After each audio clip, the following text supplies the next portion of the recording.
காஞ்சிபுரத்துல பல்லவ ராஜா ஒரு கோவில் கட்டினார், கைலாசநாதர் கோவில். அதுக்கு கும்பாபிஷேகம் பண்றதுக்கு ஒரு நாள் குறிப்பிட்டு அதுக்கு வேண்டிய ஏற்பாடுகள்லாம் பண்ணினார். முதல் காரியமா கடவுளை வேண்டிக்கிட்டார், நீங்க இந்த கும்பாபிஷேகத்துக்கு நேர்ல வந்து கலந்துக்கணும்னார். கடவுள் அந்த ராஜா கனவுல வந்தார். நீ கும்பாபிஷேகம் வச்சிருக்கிற அதே நாள்ல அதே நேரத்துல எனக்கு இன்னொரு ஊர்ல ஒரு கும்பாபிஷேகம் இருக்குது, அதுக்கு போக வேண்டியிருக்கு. அதாவது திருநின்ற ஊர்ல என்னுடைய பக்தர் ஒருத்தர், அவரும் ஒரு கோயில் கட்டி கும்பாபிஷேகம் செய்யறார், நான் அதுக்கு போக வேண்டியிருக்கு, அதனால உன்னுடைய தேதியை நீ மாத்தி வச்சுக்கோ அப்படின்னார். கடவுள் தான் எங்கேயும் இருக்கிறவராச்சே, அவர் நினைச்சா ரெண்டு இடத்துலயும் இருந்து கோயில் கும்பாபிஷேகத்தை நடத்த முடியாதா? ஏன் அப்படி செய்யல? அது ஒரு முக்கியமான காரணத்துக்காக தான். திருநின்ற ஊர்ல இருந்த பூசலாருங்கிற அந்த அடியாரின் பெருமையை இந்த உலகத்துக்கு எடுத்து காட்டணுங்கிறதுக்காகத்தான் கடவுள் அந்த ராஜா கிட்ட அப்படி சொன்னார். சரி, அந்த அடியார் அப்படி என்னதான் பெருசா கோயில் கட்டி விட்டார்? ராஜா கட்டின கோயிலை விட பெருசா. அவர் கட்டினது கருங்கல்லாலேயோ மண்ணாலேயோ மரத்தாலேயோ இல்ல. அவர் கட்டின கோயில் வேற மாதிரி. அது மனசால கட்டின கோயில், மனசுக்குள்ள இருக்கிற கோவில், மனக்கோவில். அந்த அடியார் தன்னோட மனசுக்குள்ள மாசக்கணக்கா ஒவ்வொரு கல்லா சேர்த்து கட்டின கோவில். இந்த விஷயம் ராஜாவுக்கு தெரியாது. அவர் என்ன நினைச்சுட்டாரு, அது நாம கட்டின கற்கோயிலை விட ரொம்ப பெருசா இருக்கும் போல இருக்கு அப்படின்னு நினைச்சுட்டாரு. சரி, அப்பேற்பட்ட அந்த கோயிலை தரிசனம் பண்ணிவிட்டு வருவோம் அப்படின்னு நினைச்சு ராஜா திருநின்ற ஊருக்கு போறார். அங்க போய் பார்த்தா கோயிலையும் காணும், ஒன்னையும் காணும். கடைசியில பூசலார் கட்டின மனக்கோவில் தான் அதுங்கிறத அவர் புரிஞ்சுக்கிறார். உடனே அந்த அடியாரின் காலில் விழுந்து வணங்குறார். அவரோ, இது மனசால முயன்ற கோவில், இதுக்கு இத்தனை பெருமையா அப்படின்னு ஆச்சரியப்படுறார். இதுல ஆச்சரியப்படுறதுக்கு ஒண்ணு இல்ல. ஆண்டவன் விரும்புறது அகபக்தியை தவிர புற தோற்றங்களே அல்ல. இத நாம புரிஞ்சுக்கிட்டோம்னா நமக்குள்ள எந்த வேறுபாடுகளும் வர்றதுக்கு வழியே இல்லை. இன்னொரு ராஜா இருந்தார். அவரு ஆண்டவனுக்கு படைக்கிறதுக்காக ஒரு தார் நல்ல செவ்வாழைப்பழமா எடுத்துக்கிட்டு போகணும்னு நினைச்சார். அதனால முத நாளே அதை வாங்கிட்டு வர சொன்னார் வேலைக்காரங்கிட்ட. வேலைக்காரன் போனா கடத்தெருவில் ஒரு தார் பழம் வாங்கினா, வர்ற வழியில அவன் குடிசை அப்படியே எட்டி பார்த்துட்டு போவோமேன்னு நினைச்சான். போனான். அங்க இவனோட குழந்தை பாவம் பசியால கத்திட்டு இருக்கு. இவன் பார்த்தான், இவ்வளவு பெரிய தாரில் ஒரு 2 பழம் எடுத்தா தெரியவா போகுது அப்படின்னு நினைச்சு ஒரு 2 பழத்தை பிச்சு அந்த குழந்தைகிட்ட கொடுத்தான். அதை வாங்கி வயிறார சாப்பிட்டது, பசி அடங்குச்சு, விளையாட போட்டுது. இவன் அதுக்கப்புறம் வாழைப்பழத்தை எடுத்துக்கிட்டு அரண்மனைக்கு வந்தான். 2 பழம் பிச்சிருக்கிறது ராஜாவுக்கு தெரிஞ்சு போச்சு. இவன் உண்மையை சொல்லிவிட்டான். உடனே ராஜா, கடவுளுக்கு படைக்க வேண்டிய பொருளை குழந்தை எச்சில் பண்ண விட்டுருக்கியே அப்படின்னு சொல்லி அவனை கட்டி வச்சு சாட்டையால் அடிச்சார் பாவம். மறுநாள் பழத்தை கோயிலுக்கு எடுத்துட்டு போனார். கடவுள் முன்னாடி வச்சார். கடவுள் கண்ணை திறந்து பார்த்தார், பழம்லாம் அழுகி இருக்குது. என்ன இது அழுகி போன பழம் அப்படின்னார். ராஜா முழிச்சார். நல்லா தானே இருந்தது அப்படின்னு நினைச்சார். அப்போ கடவுள் அந்த ராஜா கிட்ட சொன்னாராம், இத பார்ப்பா, இந்த தாரில் 2 பழம் தான் நல்ல பழம், அந்த 2 பழங்களையும் நேத்துக்கே நான் சாப்பிட்டு விட்டேன் அப்படின்னாராம். அப்பதான் ராஜாவுக்கு புரிஞ்சுது, ஏழை குழந்தையின் பசியை தீர்க்கறதுக்காக உதவுன அந்த 2 பழம் தான் இறைவன் சாப்பிட்ட பழம்னு. இறைவன் இருக்கிற இடம் எது? இதுதான். இமயமலை அடிவாரத்துல ஒரு மடம். அங்க ஒரு சன்னியாசி இருந்தார். அவர்கிட்ட ஒருத்தர் வந்தார். சுவாமி, ஆசைய உதற நினைக்கிறேன், முடியல, ஊட்டிக்கிட்டே வருது அப்படின்னாராம். இப்படி உட்கார, ஒரு கதை சொல்றேன் அப்படின்னு சொல்லி அவர் சொல்ல ஆரம்பிச்சாராம். அவர் சொன்ன கதை என்னன்னா, ஒரு ஊர்ல ஒரு ஆள் இருந்தான். அவன் பேரு குப்புசாமி. அவன்கிட்ட எப்பவும் ஒரு பழைய தொப்பி இருக்கும், விடவே மாட்டான். அதனால அவனை எல்லாரும் தொப்பி சாமி அப்படின்னு தான் கூப்பிடுறது வழக்கம். ஒரு புது தொப்பி வாங்கிக்கப்படாதாப்பா அப்படின்னு நண்பர்கள்லாம் சொல்லி பார்த்தாங்க. பணத்துக்கு எங்க போவேன் அப்படின்னு விட்டானா. பணம் வச்சிருக்கான், செலவு பண்ண மனசு வரல. மகா கஞ்சன். பழைய பாட்டில்கள்லாம் வாங்கி வித்துக்கிட்டு இருந்தான். அப்படி ஒரு தடவை பழைய கண்ணாடி சாமான்களை ஏலத்தில் எடுத்தப்போ அதுல ஒரு அருமையான சென்ட் பாட்டில் கிடைச்சது. உடனே ஒரு ஐடியா பண்ணான். அந்த சென்ட்டை சின்ன சின்ன பாட்டில்கள்ல அடைச்சி ஜன்னல் ஓரமா அடுக்கி வச்சுட்டான். அதை வித்தா நிறைய பணம் கிடைக்குமே, அதனால. இதுக்கு இடையில ஒரு நாள் அவன் அப்படியே உட்காந்துருந்தான். அந்த நேரம் நண்பன் வந்தான். ஏண்டா, உன் பழைய தொப்பிய மாத்தப்படாதா? ஊர்ல எல்லாரும் கேலி பேசுறாங்களே உன்னை தொப்பி சாமின்னு அப்படின்னு சொல்லி கேட்டிருக்கான். இந்த சென்ட் பாட்டில் வித்ததும் பணம் வரும், அதுக்கப்புறம் பார்க்கலாம் அப்படின்னு நானா இவன். சரி வா, நீச்சல் குளத்துக்கு போயிட்டு வருவோம் அப்படின்னு கூப்பிட்டுருக்கான் நண்பன். 2 பேரும் போனாங்க. அதே நேரம் அந்த ஊர் நீதிபதியும் அங்க குளிக்க வந்தாராம். அவர்கிட்ட இருந்தது விலை வசந்த ஒரு புது தொப்பி. அதை அங்க இருந்த ஸ்டாண்ட்ல மாட்டிவிட்டு குளிக்க போனார். இதுக்கடையில குப்புசாமி குளிச்சுட்டு வந்தான். அவனுடைய பழைய தொப்பியை காணல. அந்த புது தொப்பியை பார்த்தா இது நண்பனுடைய வேலை தான் அப்படிங்கறதாக புரிஞ்சுக்கிட்டு அதை எடுத்து மாட்டிட்டு வந்துட்டான். நீதிபதி குளிச்சுட்டு வந்து பாக்குறாரு, தொப்பியை காணும். போலீஸ்ல புகார் கொடுத்தார். அவங்க வந்து தேடினாங்க. ஒரு மூலையில பழைய தொப்பி கிடைச்சது. அடடா, இது நம்ம குப்புசாமியோட தொப்பி இல்லையா அப்படின்னு நானா ஒருத்தன். உடனே அவன் வீட்டுக்கு தேடிட்டு போயிருக்காங்க. அங்க போய் பார்த்தா புது தொப்பி அங்க இருக்குது. உடனே அவனுக்கு 1000 ரூபாய் அபராதம் போட்டாங்களாம். அவன் பணத்தை கட்டிவிட்டு ரொம்ப எரிச்சலோட வீட்டுக்கு வந்தான். பழைய தொப்பி கண்ணுல பட்டது. மறுபடியும் உன்னால தானே எனக்கு 1000 ரூபாய் நஷ்டம் அப்படின்னு சொல்லி அதை எடுத்துக்கிட்டு அப்படி போயிருக்கான். அந்த ஊர் குளத்துல வீசி எரிஞ்சுட்டு வந்துட்டான். அது மீன் பிடிக்கிற ஒருத்தன் கையில சிக்கிச்சு. அவன் வர்ற வழியில அதை எடுத்து வேகமா வீசி எறிஞ்சான். அது நேரா குப்புசாமி வீட்டு ஜன்னல் வழியா உள்ள வந்து இந்த சென்ட்டு பாட்டில்கள் மேல விழுந்து எல்லாம் உடஞ்சி நொறுங்கி போச்சு. குப்புசாமி பார்த்தான். தோட்டத்துல ஆழமா ஒரு குழியை வெட்டினான். அந்த தொப்பியை போட்டான், மூடிவிட்டான். இதை அடுத்த வீட்டுக்காரன் பார்த்தான். ஏதோ புதையல் தான் வச்சிருக்கான் போல இருக்குன்னு நினைச்சான். போலீஸ்ல போய் புகார் கொடுத்துட்டான். மறுபடியும் போலீஸ் குழியை தோண்டினாங்க. பழைய தொப்பி மறுபடியும் வெளியில வந்தது. எல்லாரும் சிரிக்கிறாங்க. அன்னைக்கு ராத்திரியே அந்த தொப்பியை எடுத்துக்கிட்டு நேரா புறப்பட்டான். ஒரு கல்லுல அதை சேர்த்து கட்டி குடிநீர் தொட்டி இருக்கும்ல, அதுல போட்டுட்டு வந்துட்டான். இனிமே என்ன பண்ணும் பாப்போம்னு. ஒரு நாள் திடீர்னு குழாயெல்லாம் அடைப்பட்டு போச்சு. மாநகராட்சி அலுவலர்கள் வந்து என்னன்னு பார்த்தா அந்த பழைய தொப்பி குழாயை அடைச்சிக்கிட்டு இருக்குது. இது குப்புசாமியோட தொப்பிங்கிறது தான் எல்லாருக்கும் தெரியுமே. உடனே குடிநீரை வந்து பாழாக்கணத்துக்காக குப்புசாமிக்கு கோர்ட்டு 2500 ரூபாய் அபராதம் போட்டுட்டுது. அதையும் கட்டிவிட்டு வெளில வந்தான். கடைசியா முடிவு பண்ணான். ஒரு நெருப்பு குச்சியை கிழிச்சான். தொப்பியை கொளுத்தினான். எரிஞ்சது. எடுத்து வெளில எரிஞ்சான். கொஞ்ச நேரத்துல தீ அணைப்பு படம் வந்துட்டுது. ஆமா, இவன் எடுத்து எரிஞ்சது வெளியில விழுந்து வீட்டு கூரையே பத்திக்கிட்டு எரிய ஆரம்பிச்சுட்டுது. அவனோட பணத்தாசையும் அதோட சேர்ந்து எரிஞ்சு போச்சான். இப்படி ஒரு கதை. இந்த கதையை சொல்லி முடிச்சார் அந்த இமயமலை அடிவாரத்துல இருந்த சன்னியாசி. இப்ப அந்த குப்புசாமி எங்க இருக்கிறான்னு கேட்டார் எதிரில இருந்தவர். இதோ உன் எதிரிலே இருக்கிறான், நான் தான் அந்த குப்புசாமி அப்படின்னாராம் அந்த சன்னியாசி. அந்த குப்புசாமி கிட்ட இருந்தது மாதிரி ஒரு பழைய தொப்பி நம்ம ஒவ்வொருத்தர்கிட்டயும் உண்டு. அதை எப்படி தொலைக்கிறதுன்னு தெரியாம தடுமாறிக்கிட்டு இருக்கிறோம். அது என்ன தொப்பிங்கிறீங்களா? அதுதான் நம்மை சூழ்ந்திருக்கிற மாயை அப்படிங்கிறார் சுவாமி சின்மயானந்தர். மெய்ஞானம் கிடைக்கிறப்போ மாயை வந்து எரிஞ்சு போகும் அப்படிங்கறது அவருடைய கருத்து. நம்மால் ஒருத்தர் வேகமா ஓடி வந்தார். காலில் மாட்டியிருந்த பழைய செருப்பு ரெண்டையும் ஆவேசமா தூக்கி ஒரு கிணத்துல போட்டுட்டு வெறுங்காலோட நடந்து வந்துகிட்டு இருக்கிறார். ஏன் அப்படி பண்ணீங்க அப்படின்னு கேட்டோம். அந்த செருப்புக்கு சொந்தக்காரன் வந்து பின்னாடி வந்துகிட்டு இருக்கிறான், அதனால அப்படி பண்ணேன் அப்படிங்கிறார் இவர். இன்பம் துன்பம் இது ரெண்டும் சேர்ந்ததுதான் வாழ்க்கை. இது எல்லாரும் சொல்லிட்டு இருக்கிற ஒரு உண்மை. அது சரி, இது ரெண்டும் வர்றதுக்கு என்ன காரணம்? துறவி ஒருத்தர் யோசிச்சு பார்த்திருக்காரு. இன்ப துன்பம் தோன்றுவதற்கு முக்கியமா 6 காரணங்கள் உண்டு அப்படிங்கிறார் அவர். அது என்னங்கிறத நாமளும் தெரிஞ்சு வச்சுக்குவோமே. இப்ப முதல் காரணம் சுயநலம். ஒரு தாயார் வந்து தன்னுடைய சுயநலம் கருதி தன்னுடைய மகன் இன்பமா இருக்கணும்னு ஆசைப்படுறாங்க. மகனும் அப்படியே ஆசைப்படுறான். அதனால தாயாரின் இன்ப துன்பங்களை பார்த்துட்டு மகனும் இன்ப துன்பம் அடையறான். அந்த அம்மாவுக்கும் அதே நிலைமை தான். 2வது காரணம் உறவு.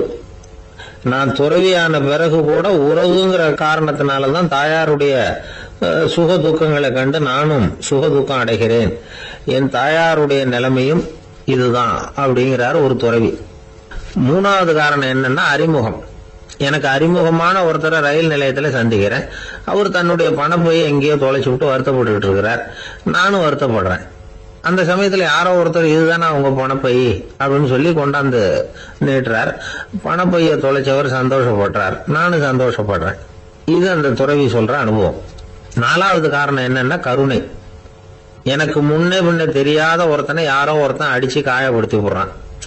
கருணை காரணமா நான் அதுக்காக துக்கப்படுறேன். 5வது காரணம் எதையும் நம்புறது.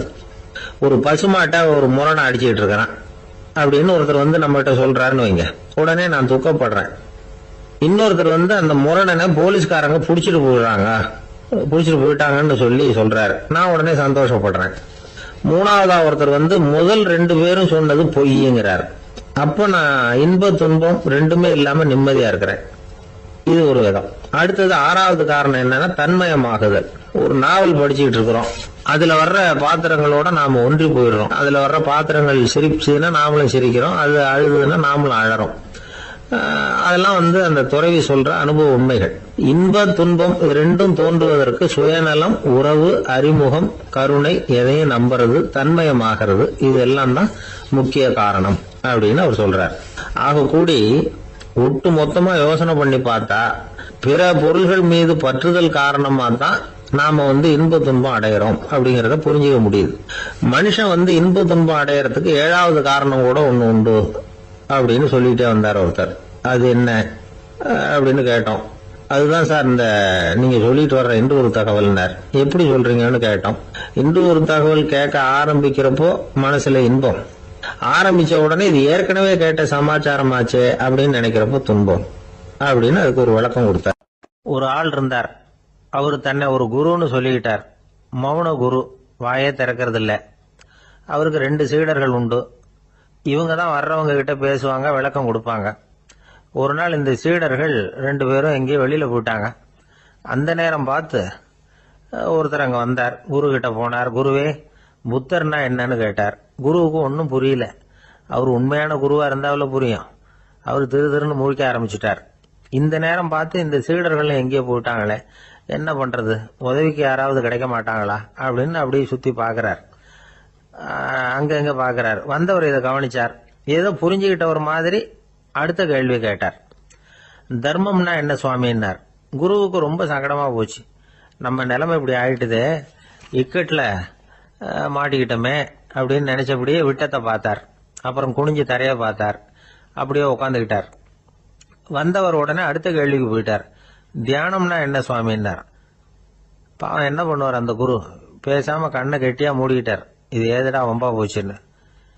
இவர் இப்படி பண்ணா கூட வந்தவர் சளைக்கல. இன்னொரு கேள்வியும் கேட்டார். ஆசீர்வாதம்னா என்ன அப்படின்னார்.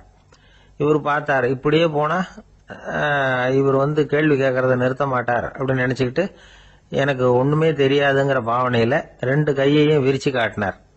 வந்தவர் முகத்துல மகிழ்ச்சி, மன நிறைவு, ஏதோ எல்லாம் புரிஞ்சுக்கிட்ட ஒரு மாதிரி அங்கிருந்து புறப்பட்டு போனார்.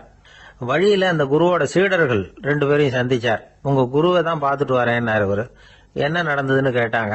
இவரு வரமா சொல்றார். உங்க குரு எவ்வளவு பெரிய ஞானி தெரியுமா? புத்தர்னா என்னன்னு கேட்டேன். அதுக்கு அவர் அப்படியும் இப்படியும் பார்த்தார். அதுக்கு என்ன அர்த்தம் தெரியுமா? மக்கள் புத்தரை அங்கேயும் இங்கேயும் தேடுறாங்க. உண்மையில அவர் அங்கேயும் இங்கேயும் தேடி கண்டுபிடிக்க முடியாது அப்படிங்கறத அவர் செய்கை மூலம் உணர்த்தினார். அதுக்கப்புறம் தர்மம்னா என்னன்னு கேட்டேன். அவர் மேலையும் கீழையும் பார்த்து தர்மம் சமமானது, அதுல உயர்வு தாழ்வு இல்லைங்கிறத உணர்த்தினார். அதுக்கப்புறம் தியானம்னா என்னன்னு கேட்டேன். கண்ணை மூடிக்கிட்டார். கண்ணை மூடி காணுகிற அற்புதம் அது அப்படிங்கறத புரிஞ்சுக்கிட்டேன். கடைசியா ஆசீர்வதிக்கப்படுறது பத்தி கேட்டேன். கைகளை நீட்டி உதவுறது தான் அது அப்படிங்கறத தன்னுடைய இருகை விரிச்சு உணர்த்தினார். எவ்வளவு பெரிய மகான் அவரு அப்படின்னு சொல்லிவிட்டு அவர் பாட்டு போயிட்டார். சீடர்கள் அதுக்கப்புறம் மெதுவா குரு கிட்ட சேர்ந்தாங்க. அவங்கள பார்த்ததும் குருவுக்கு கோபம் வந்துட்டுது. அடே பாவிகளா, எங்கடா போய் தொலைஞ்சிங்க, நான் ஒரு ஆளுகிட்ட மாட்டிக்கிட்டு என்ன பாடுபட்டிருக்கேன் தெரியுமான்னார். இது மாதிரிதான் நாம சாதாரண மனிதர்களின் புற வேடங்களிலேயே மயங்கி போயிடுறோம். அவங்க பேச்சு, செய்கை, பார்வை இதுல எல்லாம் ஏதோ பெரிய தத்துவம் இருக்கிறதாக நினைச்சுக்கிறோம். உண்மையிலேயே அந்த தத்துவங்கள் யாருக்கு சொந்தம்? அவங்களுக்கு இல்ல, நமக்கு தான் சொந்தம். நாம தானே அதை கற்பிச்சுக்கிட்டோம். நாம அடையாளம் கண்டுக்கிறது இல்ல, நாம யாருங்கிறது நமக்கு புரியறது இல்ல. அதுதான் இன்னைக்கு நடக்கிறது. அதனாலதான் அடுத்தவங்களை தேடி ஓடிட்டு இருக்கிறோம். சில வீடுகளில் கூட இது மாதிரி சைகைகள் உண்டு. சில குடும்ப தலைவர்கள் தினமும் காலையில கண்ணை கெட்டியா மூடிக்கிட்டு கை 2ஐயும் சுத்தமா விரிச்சு வச்சுக்கிட்டே உட்காந்து தியானம் பண்றது வழக்கம். எதுக்காக அப்படி பண்றீங்கன்னு ஒருத்தரை பார்த்து கேட்டேன். இந்த மாசம் வாங்கின சம்பளம் பூரா தீர்ந்து போச்சு, இனிமே என் கையில சுத்தமா ஒண்ணும் இல்ல, புதுசா எதுவும் செலவு வச்சுடாதே அப்படிங்கறத அப்படி உள்ளங்கை 2ஐயும் விரிச்சு காட்டி அவங்களுக்கு உணர்த்துறேன் அப்படின்னார். துஷ்டரை கண்டால் தூர விலகு, இப்படி ஒரு பழமொழி உண்டு. எதுக்காக இப்படி சொல்லி வச்சாங்க? துஷ்டன் ஏதாவது தொந்தரவு கொடுப்பான், அதனால அவனை கண்டா பயந்துகிட்டு ஓடி ஒளிஞ்சுக்கோ அப்படின்னா இதுக்கு அர்த்தம் அப்படி இல்ல. ஒரு துஷ்டன் கிட்ட நெருங்கி போறோம்னு வச்சுக்கோங்க, அவன் நமக்கு கெடுதலான ஆலோசனைகள் எதையும் சொல்லலாம், அல்லது அவன் தீய உணர்வுகள் உள்ளவனா இருக்கலாம், அல்லது தீய செயல்கள் செய்யக்கூடியவனா இருக்கலாம், அல்லது தீய நட்புனால அவன் ஏற்கனவே கெட்டு போனவனா கூட இருக்கலாம். இப்படிப்பட்டவனை நெருங்கி போனா அவனோட பாதிப்பு நமக்கும் வந்துடும். அதனால விலகி போ அப்படின்னு சொல்றாங்க. இதையே கொஞ்சம் விவரமா இப்ப பாப்போமே. இப்ப இந்த துஷ்டர்களை 4 வகையா பிரிக்கிறாங்க. இந்த 4 வகைக்கும் உதாரணம் வேணும்னா வேற எங்கேயும் போக வேண்டியதில்லை, மகாபாரதத்தை பார்த்தாவே போதும். அதுல இந்த 4 வகையான தீயோரும் வர்றாங்க. முதல் வகைக்கு உதாரணம் சகுனி. இவன் மனசுல எப்பவும் தீய எண்ணங்கள் தான் நிறைஞ்சி இருக்கும். கனவுல கூட தீய ஆலோசனைகள். யாராவது ஒருத்தர் நல்லபடியா வாழ்ந்தா அதை இவனால சகிச்சுக்க முடியாது. இப்படிப்பட்டவனோட நெருங்கிய தொடர்பு துரியோதனனுக்கு கிடைச்சது. துரியோதனன் எப்படின்னா அவன் ஏற்கனவே தீய காரியங்கள் செய்யறதுக்கு தயங்காதவன். அப்படிப்பட்டவனுக்கு தீய போதனைகள் செய்யறதுக்கு சகுனி உதவுனா. இந்த 2 பேரோட சகவாசம் இன்னொருத்தனுக்கு கிடைச்சது. அவன் யாருன்னா துச்சாதனன். அவன் தீய நடத்தை உள்ளவன். இந்த 3 பேரும் ஒண்ணு சேர்ந்தா என்னத்துக்கு ஆகும்? உலகமே கெட்டு போடும்ல. இந்த 3 துஷ்டர்களோட நல்லவன் ஒருத்தன் வந்து சேர்ந்தான். அவன் தான் கர்ணன். கர்ணன் இயல்பாவே உத்தம குணம் உள்ளவன். அவன் நல்லவங்களோட சேராம இப்படிப்பட்ட கெட்டவங்க கிட்ட நட்பு வச்சுக்கிட்டான். அதனால அவனும் தீய செயல்கள்ல ஈடுபடுறது மாதிரி ஆயிடுது.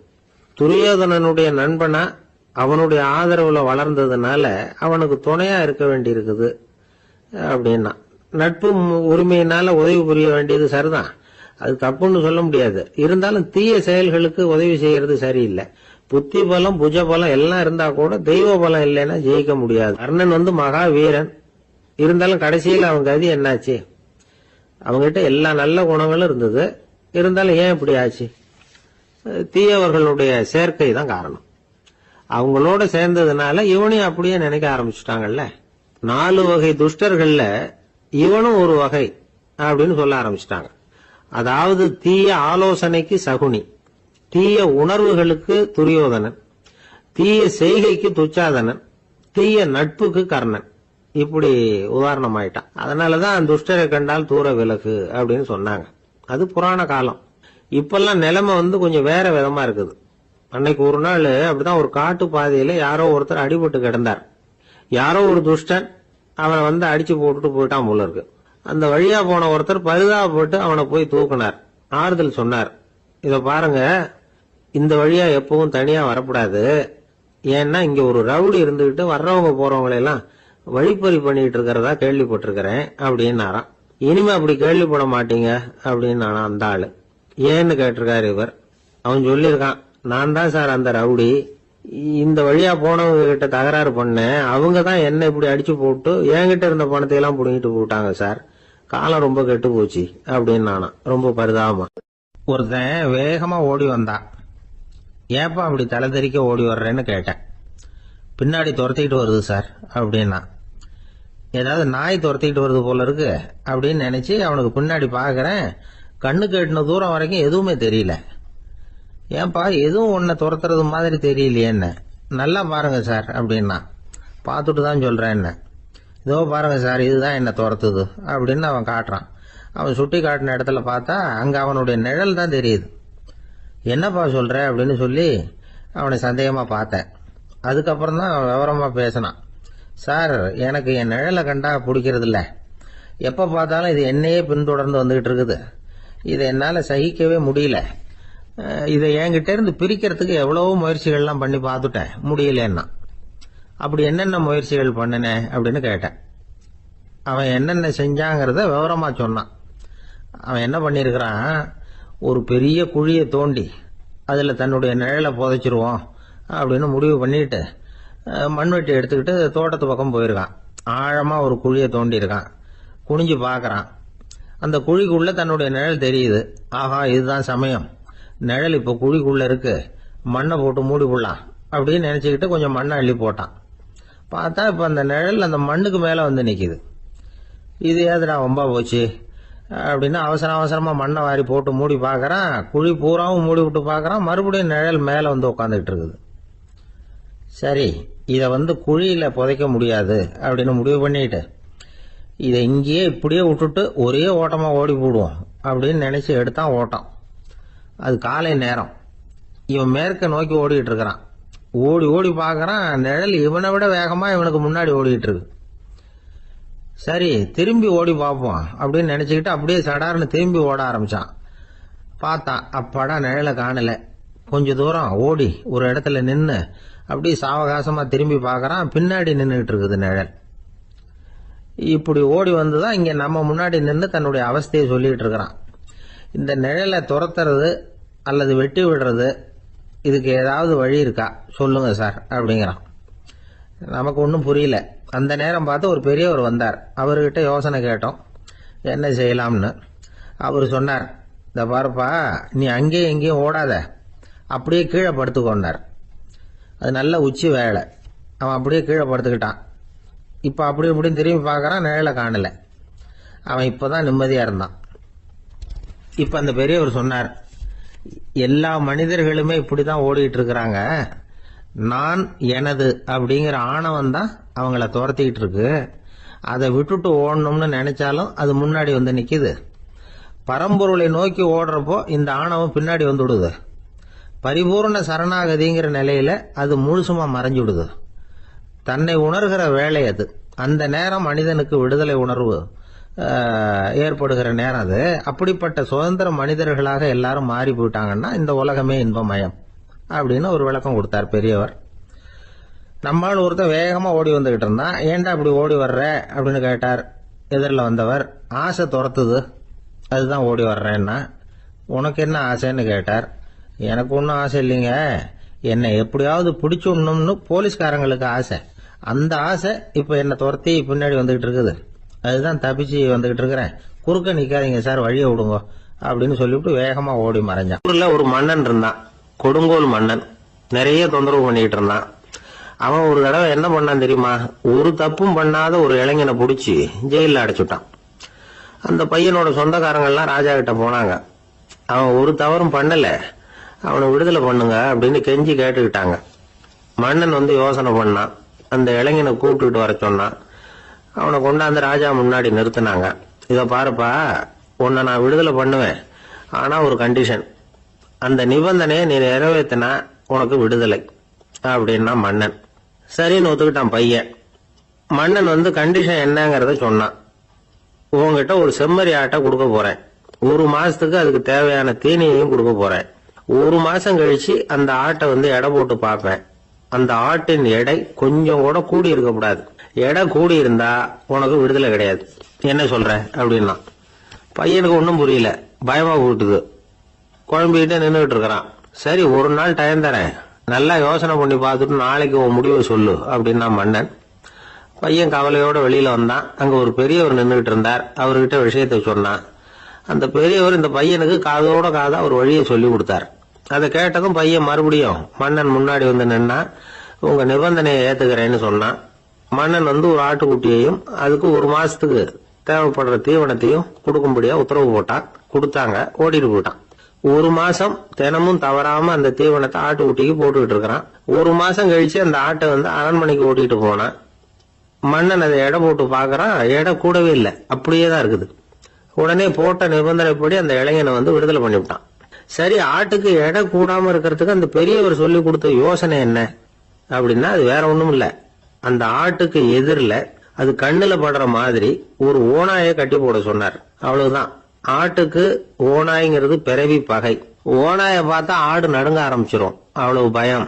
தினமும் அந்த ஆடு பயந்துகிட்டே தீனி சாப்பிட்டது, எடை கூடல. அதுதான் ரகசியம். இது வந்து சின்ன பிள்ளைங்களுக்கான ஒரு கதை. இதுல இருந்து தெரிஞ்சுக்க வேண்டிய உண்மை என்னன்னா, நாமெல்லாம் சாப்பிடுறப்ப மனசும் உடம்பும் அமைதியா இருக்கணும். அப்பதான் அது உடம்புல ஒட்டும். அவசரத்திலையும் பயத்திலையும் சாப்பிட்டா அது சரியா ஜீரணம் ஆகாது. இன்னொரு ராஜா இருந்தார். அவரும் ஒரு இளைஞனை ஜெயில அடைச்சு விட்டார். விடுதலை பண்ணணும்னா ஒரு கண்டிஷன்னாரு. என்னன்னு கேட்டான். ஒரு ஆட்டுக்குட்டியை உன் முன்னாடி கொண்டாந்து நிறுத்துவேன், நீ அதுகிட்ட ஒரு கேள்வி கேட்கணும், அதுக்கு சரியான பதில சொல்லணும். அப்படி செஞ்சுட்டா உனக்கு விடுதலைன்னார். இளைஞன் யோசனை பண்ணி பார்த்தான். சரின்னு ஒத்துக்கிட்டான். அது பிரகாரமே ஆட்டுக்குட்டிய பதில் சொல்ல வச்சுட்டான். என்ன நடந்தது தெரியுமா? ஆட்டுக்குட்டியை கொண்டாந்து நிறுத்தினாங்க. இவன் மெதுவா அதுகிட்ட போனான். அது காது கிட்ட போய் ஏப்ரலுக்கு அடுத்த மாசம் என்ன மாசம்னு கேட்டான். அது உடனே மேன்னு கத்திச்சு. இவன் விடுதலை ஆயிட்டான். எனக்கு இது மட்டும்தான் சார் தெரியும், இதை தவிர வேற எதுவும் தெரியாது அப்படின்னு சொல்லிக்கிட்டே காலம் தள்ளுறவங்க ரொம்ப பேர். அவங்க எல்லாம் கஷ்டப்பட வேண்டியிருக்கும். ஒருத்தர் தன்னுடைய தொழில ரொம்ப கெட்டிக்காரரா இருக்கலாம். அதுக்காக எப்பவும் அதே ஞாபகத்துல இருந்துகிட்டு உலகியல் அறிவு இல்லாம இருந்துடக்கூடாது, அது ஆபத்து. இதுக்காக நம்ம தாத்தா பாட்டி எல்லாம் ஒரு கதை சொல்லுவாங்களே, கேள்விப்பட்டிருக்கீங்களா? ஒரு சமயம் ஒரு 4 பேர் சேர்ந்து வெளியூருக்கு பிரயாணம் போனாங்களாம். அந்த 4 பேர் எப்படி தெரியுமா? ஒருத்தர் வேதாந்தி, இன்னொருத்தர் சங்கீத வித்வான், 3வது ஆள் வைத்தியர், 4வது ஆள் ஜோசியர். இவங்க 4 பேரும் நண்பர்கள். அதனால சேர்ந்து புறப்பட்டாங்க. வழியில ஒரு ஊர்ல தங்கினாங்க. இருட்டி போச்சு. அதனால இன்னைக்கு ராத்திரி இங்கேயே தங்கி இருந்துட்டு நாளைக்கு புறப்படலாம் அப்படின்னு தீர்மானம் பண்ணாங்க. சாப்பாட்டுக்கு என்ன பண்றது? அங்கேயே கடத்தெருவுக்கு போய் சாமான்லாம் வாங்கியாந்து சமைச்சு சாப்பிடலாம்னு முடிவு பண்ணாங்க. 4 பேர் இருக்கிறதுனால ஆளுக்கு ஒரு காரியமா செய்யலாம் அப்படின்னு வேலையை பிரிச்சுக்கிட்டாங்க. வைத்தியர் கரிகாய் வாங்க போனார், வேதாந்தி எண்ணெய் வாங்க போனார், ஜோசியர் பலசரக்கு வாங்க போனார், சங்கீத வித்வானுக்கு சமைக்கிற வேலை. எல்லாம் சரி. ஆனா நடந்தது என்ன தெரியுமா? கடைத்தெருவுக்கு காய்கறி வாங்க போனார்ல வைத்தியர், அங்க போய் மார்க்கெட்ல பார்த்தார். ஒவ்வொரு கரிகாயா எடுத்து பார்த்தார். இது பித்தம், உடம்புக்கு ஒத்துக்காது, இது வாயு, உடம்புக்கு ஒத்துக்காது அப்படின்னு ஒவ்வொன்னா தள்ளினார். கடைசியில ஒண்ணுமே தேரல, வெறுங்கையோட திரும்பி வந்துகிட்டு இருக்கிறார். எண்ணெய் வாங்க போனார வேதாந்தி, அவர் ஒரு தொன்னையில எண்ணெயை வாங்கினார். பேசாம அதை எடுத்துட்டு வர வேண்டியது தானே, முடியல. அவருடைய வேதாந்த மூளை சிந்திக்க ஆரம்பிச்சுட்டுது. இந்த தொன்னைக்கு எண்ணெய் ஆதாரமா அல்லது எண்ணெய்க்கு தொன்னை ஆதாரமா அப்படிங்கிற ஆராய்ச்சியில இறங்கினார். என்னாச்சு தெரியுமா? அப்படி கவுத்து பார்த்தார். வாங்கின எண்ணெய் பூராவையும் வழியில கொட்டிவிட்டு வெறும் தொன்னையோட சேர்ந்தார். பலசரக்கு வாங்க போனார ஜோசியர், அவரு ஒரு வழியில பார்த்தாரு. வழியில வந்தவங்களெல்லாம் அங்கங்க ஒரு மரத்தடியில உட்கார வச்சு அவங்களுக்கெல்லாம் ஆர்வம் சொல்ல ஆரம்பிச்சிட்டார். அப்படி ஒவ்வொருத்தரா சொல்லி முடிச்சுட்டு கடத்தருக்கு போய் சேர்ந்தாரு. இவர் அங்க போய் சேர்றதுக்குள்ள ரொம்ப நேரம் ஆயிட்டுது. கடையெல்லாம் பூட்டிவிட்டு போயிட்டாங்க. என்ன செய்யறது? அவரும் வெறுங்கையோட திரும்பி சேர்ந்தார். சரி, இவங்க கதை தான் இப்படி ஆச்சு. அங்க சமைக்கிறதுக்காக உட்கார்ந்து இருந்தாரு சங்கீத வித்வான். அவரு கதை என்னாச்சு தெரியுமா? அங்க அவர் அடுப்பை பத்த வச்சு ஒலைய கொதிக்க வச்சார். அதாவது ஒரு பானையில தண்ணியை ஊத்தி அடுப்புல வச்சார். அது கொதிக்க ஆரம்பிச்சது. தண்ணி கொதிக்கிற சத்தம் இருக்குதுல்ல, அது இவருக்கு தாளம் போடுறது மாதிரி இருந்தது. ஒரே குஷி, பாட ஆரம்பிச்சுட்டார். பாடிக்கிட்டே உற்சாகமா கையில் இருந்த கரண்டியால அந்த பானையில தட்டினார், தாளம் போடுறதா நினைச்சுக்கிட்டு. அவ்வளவுதான், பானை பட்டுன்னு உடஞ்சு போச்சு. தலையில கையை வச்சுக்கிட்டு அவரும் உட்காந்துட்டார். எந்த தொழில் தெரிஞ்சாலும் சரி, அதை புத்திசாலித்தனமா பயன்படுத்த தெரியலன்னா ஆபத்து தான். அதுக்காக தான் இந்த கதை. ஒரு பஸ் டிரைவர் ரொம்ப கெட்டிக்காரரு. பஸ் ரொம்ப திறமையா ஆபத்து இல்லாம ஓட்டுனதுக்காக பரிசுலாம் வாங்கினவர். அவரே ஒரு படகு ஓட்டுறதுக்காக அழைச்சிட்டு போயிருக்கிறாங்க, மோட்டார் படகு. அதையும் ரொம்ப திறமையா தான் ஓட்டிட்டு போயிருக்கிறாரு. நடுக்கடல்ல போனதும் படகு நின்று போச்சு. மோட்டார்ல ஏதோ கோளாறு. என்ன செய்யலாம் அப்படின்னு அந்த டிரைவரை கேட்டிருக்கிறாங்க படகுல இருந்தவங்க எல்லாம். அப்போ அவர் சொன்னாராம், கவலைப்படாதீங்க, ஒன்றும் பிரச்சனை இல்லை, எல்லாரும் கொஞ்சம் கீழே இறங்கி பின்னாடி தள்ளுங்க, மோட்டார் ஸ்டார்ட் ஆயிடும் அப்படின்னா. வயிறு பசிக்குதேங்கிறது சிலரோட கவலை, வயிறு பசிக்க மாட்டேங்குதே அப்படிங்கிறது சில பேரோட கவலை. 2 விதமான கவலைக்கும் வயிறு தான் காரணமா இருக்குது. வயிறு பசிச்சதுன்னா அது இயற்கை, வயிறு பசிக்கலைன்னா அது வியாதி. ஆனா பசியையும் நாம பசிப்பிணி அப்படின்னு தான் சொல்லுவோம். என்ன காரணம்? வியாதியை போக்க வேண்டியது எவ்வளவு முக்கியமோ அதை விட முக்கியம் பசியை போக்க வேண்டியது. ஒரு சமுதாயத்துல பசிப்பிணியே இருக்கக்கூடாது, அதுதான் நல்ல சமுதாயம். பசியை போக்கணும்னா சாப்பாடு போடணும், பசியின்மையை போகணும்னா வைத்தியம் தான் பண்ணணும். இது சம்பந்தமா எவ்வளவோ ஆராய்ச்சிகள் நடக்குது, நிறைய மருந்து கண்டுபிடிச்சிருக்கிறாங்க. நம்ம உடம்புல பசியை தூண்டக்கூடிய பகுதி எது, இதை முதல்ல தெரிஞ்சுக்கணும் இல்லையா? நாம சாப்பிடுற ஆகாரம் செரிக்கிறதுக்கு எது காரணம் தெரியுமா?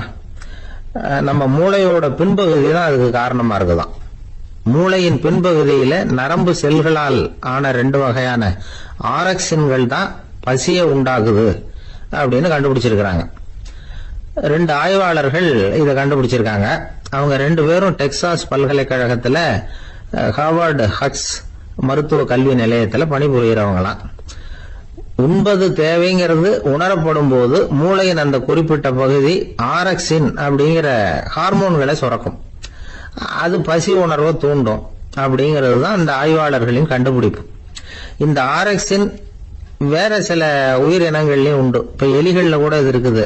அதனால எலிகளை வச்சு இது சம்பந்தமா ஆராய்ச்சி பண்ணாங்க. எலிகள் உடம்புல ஆரக்சினை செலுத்தி பார்த்தாங்க. உடனே என்னாச்சு தெரியுமா? அந்த எலியெல்லாம் பசியால துடிக்க ஆரம்பிச்சுட்டுது. எதையாவது தின்னு பசியை தீர்த்தா போதுங்கிற அளவுக்கு அந்த எலிகள்லாம் அல்லாட ஆரம்பிச்சுட்டுது. இயல்பா சாதாரணமா அந்த எலிகள் எவ்வளவு சாப்பிடுமோ அது மாதிரி 8 முதல் 10 மடங்கு அதிகமான ஆகாரத்தை 1 மணி நேரத்துக்குள்ள சாப்பிட்டு தூத்துட்டுவான். சில எலிகளின் மூளையில இந்த ஆரக்சின் அளவை கட்டுப்படுத்தி பார்த்திருக்கிறாங்க. உடனே என்னாச்சு தெரியுமா, அதெல்லாம் சாப்பாட்டை கண்டா முகத்தை திருப்பிட்டு போக ஆரம்பிச்சுட்டுதான். அந்த எலிகளுக்கு பசி எடுக்கலையா. இந்த ஆராய்ச்சியின் அடிப்படையில பசியை எடுக்காமல் இருக்கிற மனிதர்களுக்கும் பசியை தூண்ட முடியும் அப்படின்னு சொல்லி ஆராய்ச்சியாளர்கள் தெரிவிச்சிருக்கிறாங்க. ஆக ஆரக்சின் தான் பசிக்கு காரணம்ங்கிறது தெரிஞ்சு போச்சு. சரி, இந்த ஆரக்சின் அப்படின்னா என்ன? அது ஒரு கிரேக்க சொல். அதுக்கு பசின்னு அர்த்தம். நம்ம ஆளுங்களுக்கெல்லாம் பசியை தூண்டுறதுக்கு மருந்து தேவையில்லை, பசியை குறைக்கிறதுக்கு தான் மருந்து தேவை. ஒரு அம்மா டாக்டர் தேடி வந்தாங்களாம். டாக்டர், எங்க வீட்டுக்காரருக்கு திடீர்னு அகோர பசி, நிறைய சமைச்சு போடுறேன், அவ்வளவையும் சாப்பிட்டுட்டு கீழே கிடக்கிற குப்பை கூலங்களையும் எடுத்து சாப்பிட ஆரம்பிச்சுடுறார், என்னன்னு கவனிச்சு பாருங்க அப்படின்னாங்களாம். எவ்வளவு நாளா அப்படி இருக்குதுன்னு கேட்டிருக்காரு டாக்டர். 1 வாரமா அப்படி இருக்குதுன்னாங்களாம். இவ்வளவு நாளா ஏன் சும்மா இருந்தீங்க, ஆரம்பத்திலேயே இங்க அழைச்சிட்டு வர வேண்டியது தானே அப்படின்னாராம் டாக்டர். அது ஒண்ணும் இல்ல டாக்டர், வீடு பூரா சுத்தமாகட்டுமேன்னு பாத்துக்கிட்டு இருந்தேன் அப்படின்னாங்களாம் அந்த அம்மா. ஒரு பெரிய அரசன் இந்த உலகம் பூராவையும் ஆண்டுகிட்டு இருந்தான். ரொம்ப காலம் அப்படி அரசாட்சி பண்ணிக்கிட்டு இருந்தான். திடீர்னு அவனுக்கும் சில எதிரிகள் முளைச்சாங்க. அவங்க எல்லாம் ஒண்ணு சேர்ந்து இவனை தோற்கடிச்சுட்டாங்க. தோத்து போனதும் இவனுக்கு பயம் வந்துட்டுது, எங்க எதிரிகள் நம்ம கொன்னுடுவாங்களோ அப்படின்னு. வெளியில வந்தா தனக்கு ஆபத்துன்னு பயந்துகிட்டு யாருக்கும் தெரியாம ஒரு குகைக்குள்ள போய் பதுங்கி கிடக்குறான். நிலைமைய பாருங்க. முதல் நாள் அரண்மனையில அதிகாரம் பண்ணிக்கிட்டு இருந்தவன் மறுநாள் குகையில பயந்து போய் பதுங்கி கிடக்குறான். ராத்திரி நேரம் வந்தது, பசி வயத்தை கிள்ளுது, பிச்சை எடுத்து சாப்பிட வேண்டிய நிலைமை. பிச்சை எடுக்கிறதுக்கு பாத்திரம் வேணுமே, என்ன பண்றது அப்படின்னு அங்கேயும் இங்கேயும் பாக்குறான்.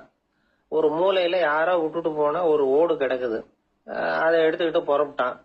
இருட்டுல வழி புரியல, ஏதோ ஒரு யூகத்துல காலை மெதுவா எடுத்து வச்சு நடந்து போயிட்டு இருக்கிறான். வழியில ஒரு கருப்பு நாய் படுத்து கிடந்தது. இருட்டுல அவன் இது கண்ணுக்கு சரியா தெரியல, அவனுக்கு தவறி போய் காலை வச்சுட்டான். அது மேல நாய் சும்மா இருக்குமா, வள்ளுன்னு உளுந்து கடிச்சு விட்டுது. காலை பாக்குறான், காலத்தையும் நினைச்சு பாக்குறான். அரண்மனையில வீரக்கழல் அணிந்த காலை உடைய மன்னா அப்படின்னு புகழ்வாங்களே புலவர்கள்லாம், ஆனா அது இன்னைக்கு நாய் கடிச்ச காலம் ஆயிட்டுதே அப்படின்னு நினைக்கிறான். அது மட்டும் இல்ல, முன்னாடி எல்லாம் பொற்கிண்ணங்கள்ல தான் அவன் சாப்பிடுவான். ஆனா இப்போ உடைஞ்சு போன ஓட்டு, அது ஓட்டை கையில வச்சுக்கிட்டு நிக்கிறான். அதுல ஏதாவது யாராவது சாப்பாடு போடுவாங்களான்னு. முன்னாடி எல்லாம் நிறைய பேர் அரண்மனைக்கு வருவாங்க, அரசருக்கு காணிக்கைன்னு சொல்லி இவன் காலடியில கொண்டாந்து கொட்டுவாங்க. அப்போலாம் இவன் அந்த ஜனங்களுடைய முகத்தை திரும்பி கூட பாக்குறது இல்ல, ரொம்ப கர்வமா உட்காந்துருப்பான். அதே ஆளு இன்னைக்கு எல்லார் கண்ணிலையும் படுறது மாதிரி பிச்சை எடுத்துக்கிட்டு இருக்கிறான். அப்போலாம் காணிக்கைகளை தன்னுடைய கையால வாங்குறது தனக்கு கௌரவ குறைச்சல்னு நினைச்சு தன்னுடைய வேலைக்காரங்களை விட்டுதான் அதை வாங்க சொல்லுவான். இப்ப பாத்தீங்கன்னா அவனே தன் கையாலேயே பிச்சை வாங்குறான். நினைச்சு பாருங்க, அந்த மனுஷன் நாள் அரசன், மறுநாள் பிச்சைக்காரன். எவ்வளவு வித்தியாசம். செல்வம் தான் இப்படி ஒரு வித்தியாசம் ஏற்படுறதுக்கு காரணம். அப்படிப்பட்ட செல்வம் வாழ்க்கையை நடத்துறதுக்கு நமக்கு தேவைதான். ஆனா அதையே நாம அடைய வேண்டிய பயனா நினைக்கிறோம் பாருங்க, அதுதான் வேடிக்கை. இத நம்மாழ்வார் அழகா ஒரு பாசுரத்துல சொல்றார்.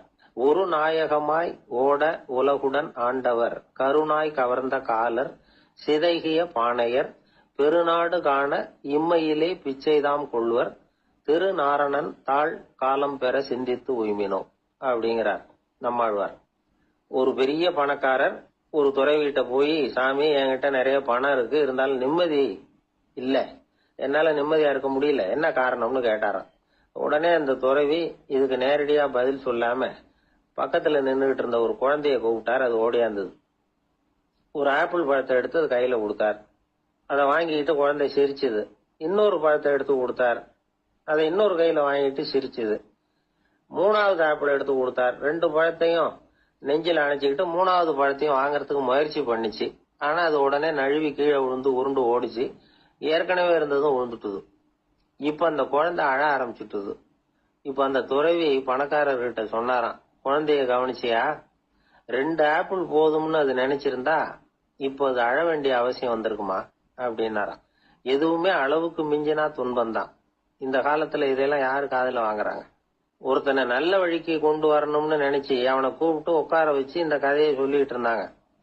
சொல்லிவிட்டு அந்த குழந்தை செஞ்சது தப்பு தானே அப்படின்னு கேட்டிருக்கிறாங்க. ஆமா, தப்பு தான், நானா இருந்தா அப்படி செஞ்சிருக்க மாட்டேன் நானா இவன். 2 பழமே போதும்னு சொல்லிருப்பியா அப்படின்னு கேட்டிருக்காங்க. அப்படி இல்லைங்க, அவர் கொடுக்க கொடுக்க ஒவ்வொரு பழமா வாங்கி பின்னாடி வச்சுட்டு மறுபடியும் கையை நீட்டுவேன் அப்படிங்கிறானா. இவெல்லாம் எந்த காலத்துல திருந்துறது? ஒரு சீன தேசத்து அரசர் இருந்தார். அவருக்கு வயசாயிட்டுது. அவருக்கு அடுத்தபடியா அவருடைய புள்ள பட்டத்துக்கு வரணும், ஆட்சி பொறுப்பை ஏத்துக்கணும். ஒரு நல்ல தலைவனுக்கு இருக்க வேண்டிய பண்புகள்லாம் தன்னுடைய மகனுக்கு இருக்கணும்னு விரும்பினார் அந்த அரசர். அதனால இளவரசனை பக்கத்துல இருந்த ஒரு குரு கிட்ட அனுப்புனார். இளவரசன் அவர்கிட்ட போய் சேர்ந்தான். அந்த குரு என்ன பண்ணாரு தெரியுமா? இவனை பார்த்து சொன்னார், இத பாருப்பா, நீ என்ன பண்ற, இப்பவே பக்கத்துல இருக்கிற காட்டுக்கு போ, நடு காட்டுல போய் ஒரு இடத்துல உட்காந்துக்கோ. அங்க என்னென்ன சத்தம்லாம் உன் காதுல விழுதுன்னு கவனிச்சு கேளு. உன் காதுல விழுந்த ஓசைகள் என்னென்னங்கிறத என்கிட்ட வந்து சொல்லு, அதுதான் எனக்கு தெரியணும், உனக்கு வேலையும் அதுதான் அப்படின்னு சொல்லி அனுப்பி வச்சுட்டார். இளவரசன் காட்டுக்கு போனான். குரு சொன்னபடியே ஒரு இடத்துல உட்காந்து கவனிச்சு கேட்டான். அதுக்கப்புறம் குரு கிட்ட திரும்பி வந்தான். என்னென்ன சத்தம்லாம் கேட்ட அப்படின்னு கேட்டார் குரு. குருவே, காட்டுல நான் பறவைகள் சத்தம்லாம் கேட்டேன், மிருகங்களின் ஓசையையும் கேட்டேன், இதை தவிர இடி மின்னல் மழை இதுகளோட சத்தத்தையும் கேட்டேன் அப்படின்னா. குரு யோசனை பண்ணார், நீ இன்னமும் சரியா கேட்கல, அதனால மறுபடியும் காட்டுக்கு போ, கொஞ்ச நாள் தங்கி இருந்து கேட்டுட்டு வா அப்படின்னார். இளவரசனுக்கு ஒன்னும் புரியல. இருந்தாலும் குருவின் கட்டளையாச்சே, மறுக்க முடியுமா? உடனே அவன் மறுபடியும் காட்டுக்கு போனா, ஒரு இடத்துல உட்கார்ந்தான். கொஞ்ச நேரம் உன்னிப்பா கவனிச்சு கேட்டான். சில நாள் கழிச்சு குரு கிட்ட திரும்பி வந்தான். குருவே, இந்த தடவை சில துல்லியமான சத்தங்களை எல்லாம் கேட்டான். தேனி பறக்கிற சத்தம், நீரோடையின் மெல்லிய ஓசை, இதெல்லாம் கேட்டேன்னா. குரு சிரிச்சார். நீ மறுபடியும் காட்டுக்கு போ, இன்னும் சில நாள் அங்க இரு, முழுமையா கவனமா கேட்டுட்டு வா அப்படின்னு சொல்லி அனுப்பி வச்சுட்டார். இளவரசனுக்கு குழப்பம் அதிகமாயிட்டுது. ஒண்ணுமே புரியல. மறுபடியும் காட்டுக்கு போனா, மௌனமா ஒரு இடத்துல உட்காந்துட்டான். அப்படியே தியானத்துல ஆழ்ந்துட்டான். சில நாள்ல அவனுக்கு இதுவரை கேட்காத ஓசைகள்லாம் கேட்க ஆரம்பிச்சுட்டு, இதைத்தான் நான் கேட்கணும்னு என்னுடைய குரு எதிர்பார்த்திருக்கிறாருங்கிறத புரிஞ்சுக்கிட்டான். உடனே குரு கிட்ட ஓடனான். குருவே, இந்த தடவை காதுகளுக்கு கேட்க முடியாத சில ஓசைகளை கூட என்னால உணர முடிஞ்சுது. பூ மலருகிற ஓசை, சூரியனால பூமி சூடாகிறப்ப எழுகிற ஓசை, காலை பனித்துளி இந்த புல்லெல்லாம் குடிக்கிற ஓசை, இது எல்லாம் என்னால நல்லா கேட்க முடிஞ்சுது அப்படின்னா. குருவுக்கு இப்பதான் திருப்தி ஏற்பட்டுதான். இளவரசனை பார்த்து சொன்னார், இந்த பாருப்பா, இப்பதான் நாட்டை ஆளுகிற தகுதி உனக்கு வந்திருக்குது அப்படின்னு சொல்லி அதுக்கு விளக்கமும் கொடுத்தாராம். எந்த அரசன் தன்னுடைய மக்களின் எதையும் பேசுகிற மௌன மொழிய, மௌன வார்த்தைகளை கேட்கிறானோ அவன் தான் ஆள தகுதி உள்ளவன். எந்த அரசன் தன்னுடைய மக்களின் உணர்ச்சிகளை உண்மையா உணர்றானோ அவன் தான் முதன்மையான அரசன். போலி வார்த்தைகளை மட்டும் கேட்டுட்டு பல மௌன ராகங்களை காதுல வாங்கிக்காதவன் அரசனே இல்லை. எந்த நாட்டுல எப்போ ஒரு அரசன் தன்னுடைய மக்களின் உணர்ச்சிகளை கேட்க மறுக்கிறானோ அன்னையிலிருந்து அந்த நாடு அழிய தொடங்குது அப்படின்னு அர்த்தம். இதுதான் அந்த குரு இளவரசனுக்கு போதிச்சது. வாயால பேசுறத மட்டும் கேட்டே அமரக்கூடாது, உணர்ச்சிகளையும் கேட்கறதுலதான் மனப்பக்குவம் உண்டாகும். மக்கள் உணர்ச்சிகளை புரிந்து கொள்ளாத அரசர்கள் நீடிச்சிருக்க முடியாது. அது மாதிரி நாடுகள்ல அடிக்கடி குழப்பம் தான் உண்டாகும். அப்படி இருந்தா அடிக்கடி ஆட்சி மாறிட்டு இருக்கும். அப்படிப்பட்ட ஒரு தேசம், அங்க ஒரு சிறைச்சாலையில 3 கைதிகள் பேசிக்கிட்டு இருந்தாங்க. ஒருத்தன் சொன்னா, நான் இந்த நாட்டு ராஜாவை எதிர்த்து பேசிக்கிட்டு இருந்தேன், அதனால என்ன புடிச்சு கொண்டாந்து இங்க போட்டுட்டாங்க அப்படின்னு ஒருத்தன். இன்னொருத்தன் சொன்னா, நான் இந்த நாட்டு ராஜாவை ஆதரிச்சு பேசிக்கிட்டு இருந்தேன், அதனால என்ன புடிச்சு கொண்டாந்து இங்க தள்ளிவிட்டாங்க அப்படின்னா. அது சரி, நீ என்ன தப்பு பண்ண அப்படின்னு சொல்லி 3வது ஆளை பார்த்து இவங்க கேட்டாங்க. அதுக்கு அந்த ஆளு சொல்றான், நான் தான் இந்த நாட்டு ராஜா அப்படின்னா. துருக்மேனியாவில் அஷ்காபாத் அப்படின்னு ஒரு நகரத்துல ஒரு புவியியல் விஞ்ஞானி இருந்தார். அவரு ஒரு நாய்க்குட்டி வளர்த்தார். ஒரு நாள் முன்னிரவு நேரம் ஒரு மேஜைக்கு முன்னாடி உட்காந்து அந்த விஞ்ஞானி ஏதோ கணக்கு போட்டுக்கிட்டு இருக்கிறார். அவருக்கு ஒரு சின்ன பெண் குழந்தை, அது தொட்டில தூங்கிட்டு இருக்குது. அந்த நாய்க்குட்டியும் ஒரு மூலையில படுத்து அது பாட்டுக்கு தூங்கிட்டு இருந்தது. ஒரே அமைதி. அந்த நேரத்தில் திடீர்னு அந்த நாய்க்குட்டி துள்ளி எழுந்திருச்சது. நேராக குழந்தைகிட்ட ஓடிச்சு. அந்த குழந்தைய அது போட்டிருந்த ட்ரெஸ்ஸோட சேர்த்து கவ்வி தூக்குச்சு. தூக்கிக்கிட்டு வாசல் பக்கம் ஓடிச்சு.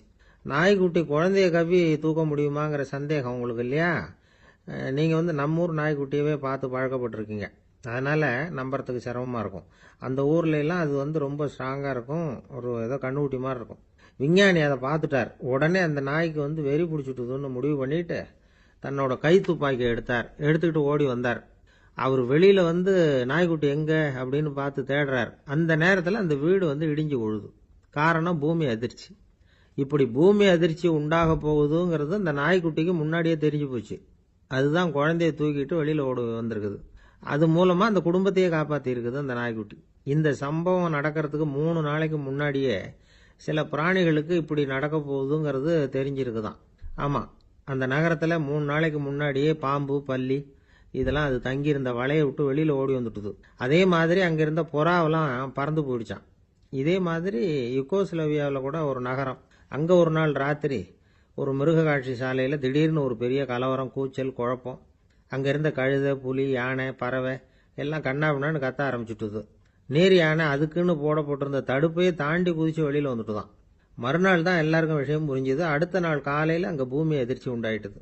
இப்ப பாருங்க, அதாவது மனுஷனை போய் தீர்க்க தரிசி அது இதுன்னு சொல்லிட்டு இருக்கிறோம். இவனை விட அது பரவாயில்லைன்னு தோணுது. அதாவது மிருகங்கள் ஒன்று நடக்க போகுதுங்கிறத முன்னாடியே புரிஞ்சுக்குதே. சரி, இதெல்லாம் எப்படி அது முன்கூட்டி புரிஞ்சுக்குது? அதுதான் படைப்பு ரகசியம். அதை கண்டுபிடிக்கிறதுக்கு தான் மனுஷன் வந்து ஆராய்ச்சி பண்ணிட்டு இருக்கிறான். விஞ்ஞானிகளோட ஆராய்ச்சியெல்லாம் ஒரு பக்கம் இருக்கட்டும், வீட்டுக்குள்ளேயே சில ஆராய்ச்சி பண்ணி பாருங்களேன். இப்ப சில யோசனை சொல்லி அதை சோதனை பண்ணி பாருங்க அப்படின்னு ஒருத்தர் சொன்னாராம். அதாவது இப்ப மழை வருமா வராதா அப்படின்னு தெரிஞ்சுக்கணுமா, உடனே ஒரு பூனைக்குட்டி பின்னாடியே மெதுவா போய் அது என்ன செய்யுதுன்னு கவனிச்சு பார்க்கணும். பூனைக்குட்டி தன்னோட பாதத்தினால சுகத்துல வந்து அப்படி கீறிக்கிட்டு இருக்கும். அப்படி கீறினா கண்டிப்பா மழை வரும். சில சமயம் பூனைக்குட்டி அப்படி மல்லாந்து படுத்துக்கிட்டு பாதத்தை உயர தூக்கும், அப்படியும் இப்படியும் புரளும். இப்படி செஞ்சதுன்னா அன்னைக்கும் மழை இருக்காது. அதனால முன்னாடி இருந்தது மழை வர்றதுக்கு அறிகுறி, இது மழை இல்லைங்கிறதுக்கு அறிகுறி. பறவைகள், பிராணிகள் இதுகளோட நடவடிக்கைகளை பார்த்துட்டு அதையெல்லாம் அடிப்படையாக வச்சு தான் காலநிலையை கண்டுபிடிக்கிற கருவிகளை கண்டுபிடிச்சிருக்கிறாங்க. வாத்து இருக்குல்ல, சில சமயம் தன்னோட அலகை தன்னோட இறகுகளில் அப்படியே புதைச்சிக்கும். அப்படி செஞ்சா குளிர்காலம் வரப்போகுதுன்னு அர்த்தம். பருவநிலை குளிரா மாறப்போகுதுங்கிறதுக்கு இதுதான் அறிகுறி. சிட்டுக்குருவி இருக்குதுல்ல, அதெல்லாம் புழுதியில் உழுந்து புரளும், சிறகுகளை வந்து படபடன்னு அடிச்சுக்கும். அப்படி செஞ்சா மழை வரப்போகுதுன்னு அர்த்தம். ஒன்று மட்டும் நாம் நல்லா தெரிஞ்சுக்கணும், இயற்கையின் சீற்றம்னு சொல்றோம் இல்லையா, இயற்கை ஏன் நம்ம மேல கோவப்படுது? இயற்கையை நாம அனுசரிச்சு போறதில்ல, அதனால கோவப்படுது.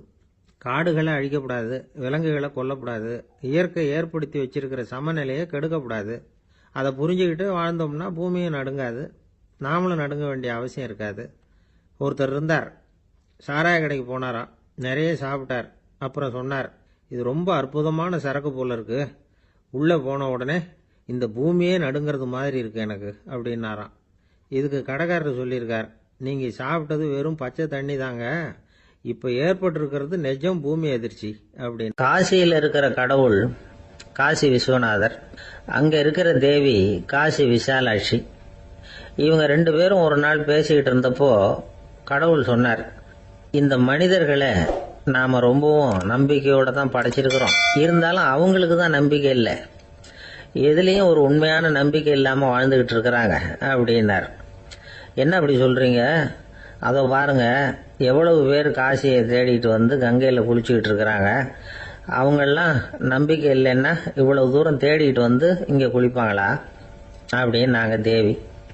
சரி, அதை சோதிச்சு பார்க்கலாம் அப்படின்னு 2 பேரும் முடிவு பண்ணிக்கிட்டாங்க. உடனே ஒரு திட்டம் போட்டாங்க. அது எப்படின்னா, நாம் 2 பேருமே பக்தர்கள் மாதிரி உருவத்தை மாற்றிக்கிட்டு கங்கை கரைக்கு போக வேண்டியது.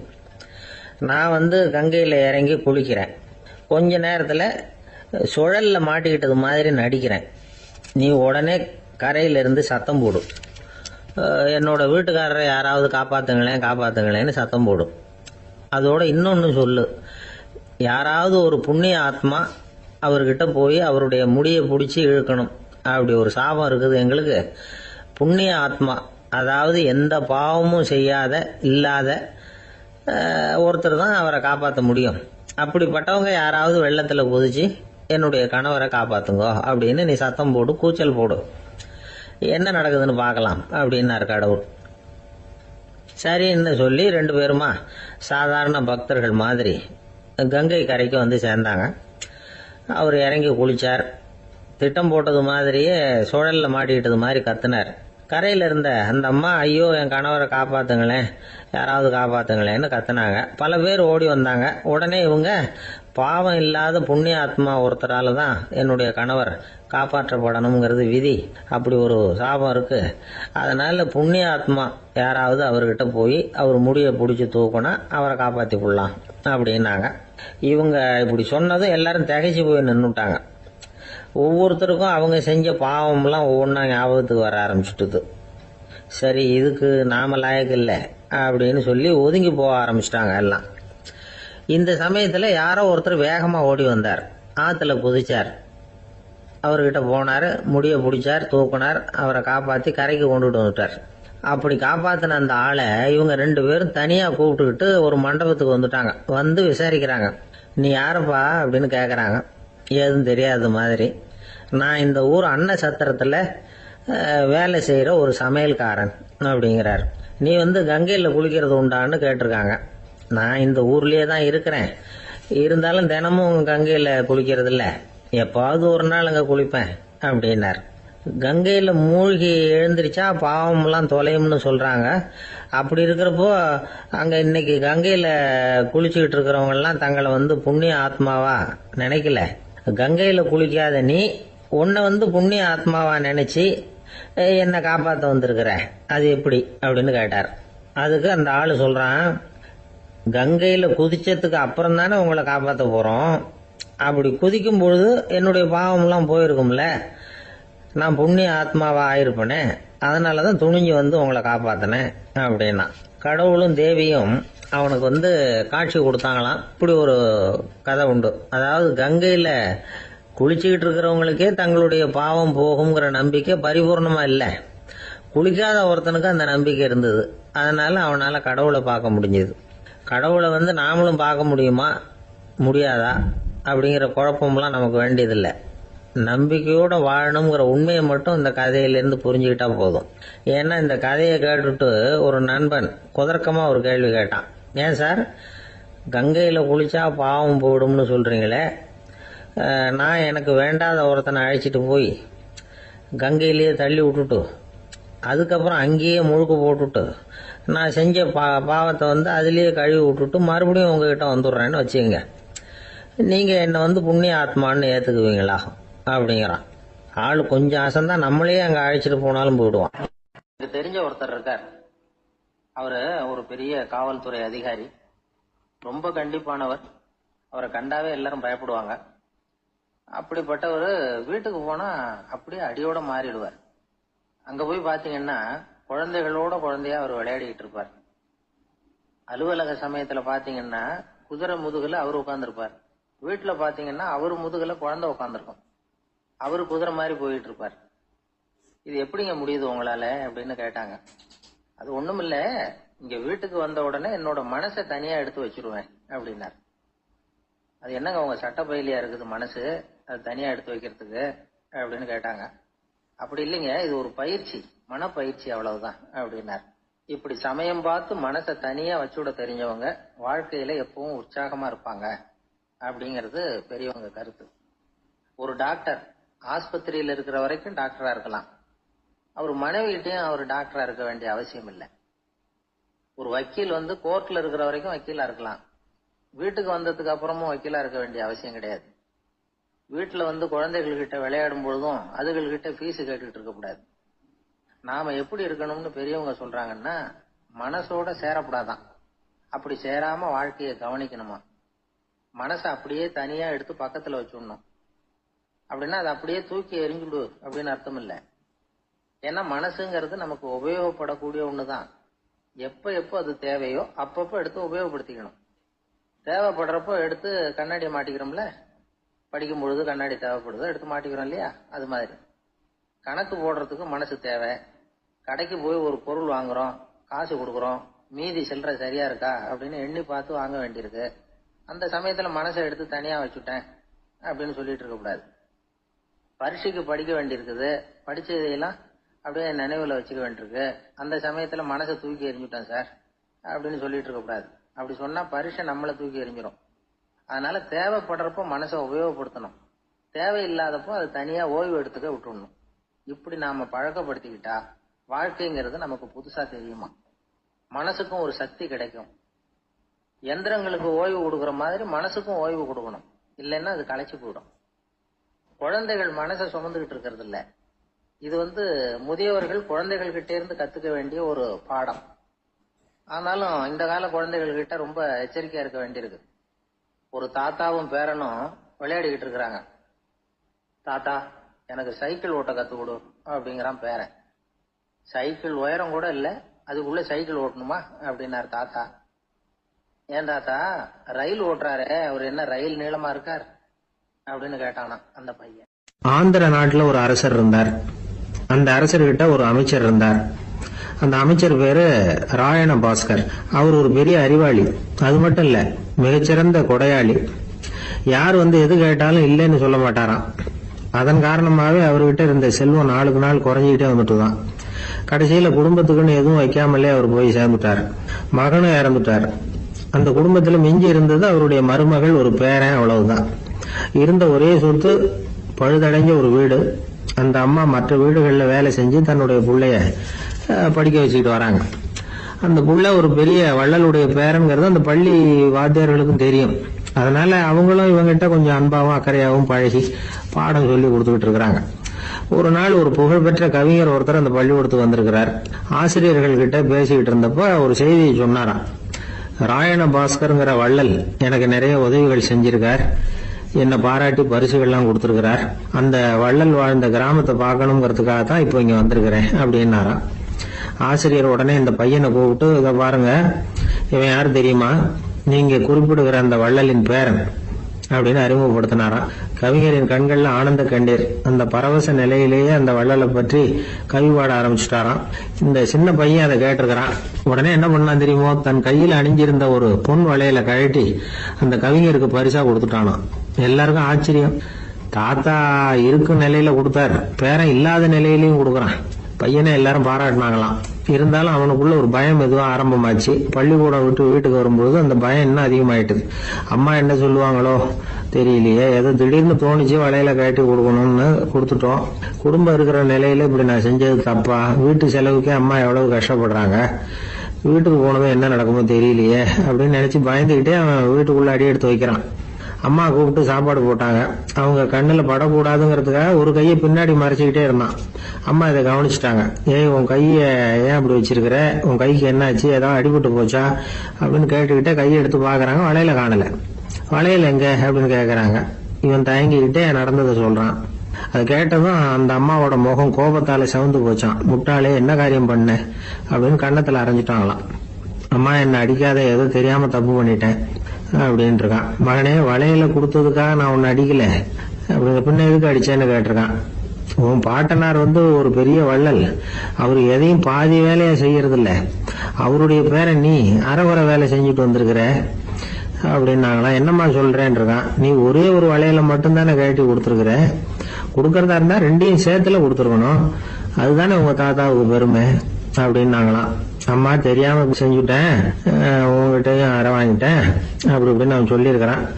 இப்போ அம்மா கொஞ்சம் இருங்க, அந்த கவிஞர் இன்னைக்கு நம்ம ஊர்ல தான் தங்கி இருப்பாரு, நாளைக்கு காலையில தான் அவர் எங்க இருக்காருன்னு விசாரிச்சு இன்னொரு வளையலையும் கொடுத்துடுறேன் அப்படின்னு இருக்கான். மகனே, நல்ல செயல்களை எல்லாம் நாளைக்குன்னு ஒத்தி போடாத, நாளைக்கு என்ன நடக்குங்கிறது யாருக்கு தெரியும், இப்பவே போ, எங்க இருக்காருன்னு பாரு அப்படின்னு இருக்காங்க. மகன் புறப்பட்டான். பள்ளி ஆசிரியர்கிட்ட போய் கேட்டானா அந்த கவிஞர் எங்க இருக்காருன்னு. அவர் சொன்னாராம். உடனே போய் அவர் இருக்கிற இடத்துல கதவை தட்டியிருக்கான். ராத்திரி நேரத்துல இவனை கண்டதும் அவருக்கு ரொம்ப ஆச்சரியம். இவன் இன்னொரு கை வளையலையும் எடுத்து நீட்டியிருக்கான். அவர் திகைச்சு போய் நிக்கிறார். அவரால் என்ன பண்றதுன்னே தெரியல. ஆனந்த கண்ணீர். இது பெரியவர்கள் கூற கேட்ட ஒரு வரலாறு. இன்னைக்கு இப்படிப்பட்டவங்களை பார்க்க முடியுமா? வறுமை வள்ளல் தன்மையை ஒன்று செய்து விடாதுங்கிறதுக்கு இது ஒரு உதாரணம். ஒருத்தன் இன்னொருத்தனை பார்த்து கேட்டானா, எங்க தாத்தா உங்க தாத்தாவுக்கு 100 ரூபாய் கடன் கொடுத்திருக்கிறார், அதை எப்ப திருப்பி கொடுக்க போறேன்னு. கவலைப்படாத, எங்க பேரன் அதை உங்க பேரன்ட்ட திருப்பி கொடுத்துருவான் அப்படின்னு நானா. ஒரு ஊர்ல ஒரு பெரியவர் இருந்தார். அவர் ஒரு குரு. அவர் தொடர்ந்து தியான கூட்டங்கள் நடத்துவார். அந்த கூட்டத்துல கலந்துக்கிறதுக்காக பல ஊர்கள்ல இருந்து சீடர்கள் நிறைய பேர் வருவாங்க போவாங்க. ஒரு நாள் அங்க கூட்டம் நடந்துகிட்டு இருக்குது. அந்த சமயத்துல சீடர்கள்ல ஒருத்தன் என்னத்தையே திருடி விட்டான். மற்ற சீடர்கள் அதை கவனிச்சுட்டாங்க. இவன் ஆப்பிட்டுக்கிட்டான். கூட்டம் முடிஞ்ச பிற்பாடு இவன் திருடின விஷயத்த அந்த பெரியவர்கிட்ட போய் சொன்னாங்களாம். அவர் கவனத்துக்கு கொண்டுகிட்டு போனாங்க. ஆனால் அவர் இதை காதிலே போட்டுக்கல, கண்டுக்கவே இல்லை. போய் சொன்ன சீடர்களுக்கெல்லாம் ஏமாத்தமாக போயிட்டுது. என்ன இது, இவ்வளவு தூரம் நாம் கண்டுபிடிச்சி போய் சொல்கிறோம், அவர் கண்டுக்கவே மாட்டேங்கிறாரே அப்படின்னு ஒரு மாதிரி ஆயிட்டாங்க. இருந்தாலும் அதை பற்றி ஒன்றுமே சொல்லிக்கல, பேசாமல் இருந்துட்டாங்க. கொஞ்ச நாள் ஆச்சு. அதே ஆள் மறுபடியும் ஒரு திருட்டில் மாட்டிக்கிட்டான். சீடர்கள் மறுபடியும் அந்த குரு கிட்ட விஷயத்த சொன்னாங்க. அவர் அப்பவும் வழக்கம் போல சும்மாவே இருந்துட்டார். இவர் இப்படி இருக்கிறத பார்த்ததும் அந்த சீடர்களுக்கு கோபம் வந்துட்டுது. உடனே அந்த சீடர்கள்லாம் ஒன்று கூடி பேசினாங்களாம். எல்லாருமா சேர்ந்து ஒரு விண்ணப்பம் தயார் பண்ணாங்க. அதை குருநாதர்கிட்ட கொண்டுட்டு போய் கொடுத்தாங்க. அந்த விண்ணப்பத்தில் இவங்க என்ன எழுதியிருக்கிறாங்க தெரியுமா? குருநாதர் அவர்களே, உடனே திருடனவன் மீது சட்ட நடவடிக்கை எடுக்கணும். நீங்கள் அப்படி அவனை இங்கே சேர்க்கக்கூடாது. நீங்கள் சேர்த்தீங்கன்னா நாங்கள் இங்கே இருக்கிறத பற்றி யோசிக்க ஆரம்பிச்சிருவோம். அவனை இந்த மடத்தை விட்டே துரத்தி பண்ணணும். நீங்கள் அவனை வெளியில் அனுப்புங்க, இல்லைன்னா நாங்கள் அத்தனை பேரும் வெளியில் போயிடுறோம். இப்படி தான் அந்த விண்ணப்பத்தில் எழுதியிருக்கிறாங்க. குரு அந்த விண்ணப்பத்தை வாங்கி படித்து பார்த்தார். அதுக்கப்புறம் அதை எழுதின அத்தனை பேரையும் கூப்பிட்டாரு. எல்லாரும் இப்படி வாங்கன்னாரு. வந்தாங்க. இப்படி என் எதிரில் உட்காருங்கன்னார். உட்காந்தாங்க. அப்புறம் சொன்னார், இதை பாருப்பா, நீங்கள் எல்லாரும் புத்திசாலிகள். உங்களுக்கு எது நல்லது எது கெட்டதுங்கிறது நல்லா தெரியும். நீங்கள் மேற்கொண்டு ஏதாவது படிக்கணும்னு நினச்சா வேற எங்கே வேணும்னாலும் போகலாம். அதுக்கு நான் தடை சொல்ல மாட்டேன். ஆனால் உங்களால் குற்றம் சாட்டப்பட்ட அவன் இருக்கானே, அவன் எப்படின்னா அவனுக்கு எது நல்லது எது கெட்டதுங்கிறதெல்லாம் தெரியாது. அதனால தான் திருடுறான். நீங்கள் சொல்கிறது மாதிரி அவனை அடித்து துரத்தி விடுறோம்னு வச்சுக்கோங்க, அவனுக்கு எப்படி நல்லது கெட்டது தெரியும்? அவனுக்கு அதை யார் சொல்லி கொடுக்கறது? அதனால் இங்கேயே இருக்கட்டும், அதுதான் சரி.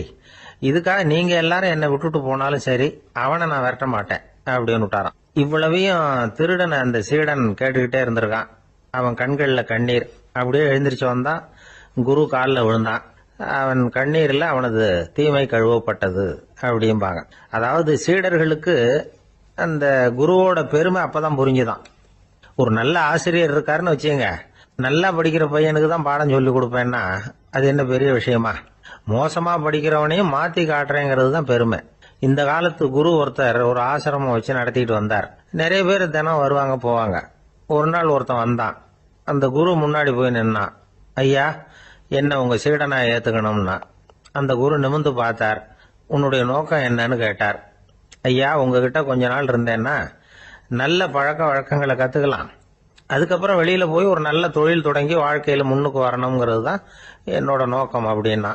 நீ சொல்றது சரி, ஆனா உன்னால இங்க நல்ல பழக்க வழக்கங்களை கத்துக்க முடியலன்னு வச்சுக்கோ, அப்ப என்ன பண்ணுவேன் அப்படின்னு கேட்டார் அவர். அப்படி ஆச்சுன்னா என்ன, உங்களை மாதிரியே ஒரு ஆசிரமம் ஆரம்பிச்சு அதுக்கு குருவா இருந்துட்டு போறேன் அப்படின்னா.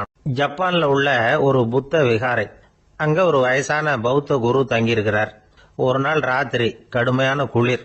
அவரால் தாங்க முடியல. பார்த்தார், மரத்துல செஞ்ச புத்த சிற்பங்கள் அங்க நிறைய இருந்தது. அதுல ஒன்ன எடுத்து அதுக்கு தீ மூட்டி அந்த நெருப்புல குளிர் காஞ்சிக்கிட்டு இருக்கிறார். மர சிற்பம் தீ வச்சதும் படபடன்னு வெடிக்க ஆரம்பிச்சுட்டுது. அந்த சத்தத்தை கேட்டதும் அந்த புத்த விகாரையின் குருக்கள் வெளியில ஓடி வந்தார். இவர் ஆனந்தமா குளிர் காஞ்சிக்கிட்டு இருக்கிறார். அவரால் பொறுத்துக்க முடியல. தெருவில் தெரிஞ்சுக்கிட்டு இருந்த அந்த பெரியவரை இங்க தங்க அனுமதிச்சதே அவரு தான். இவர் இப்படி பண்றாருன்னு நினைச்சுக்கிட்டே அவரை கோபமா பார்த்தார்.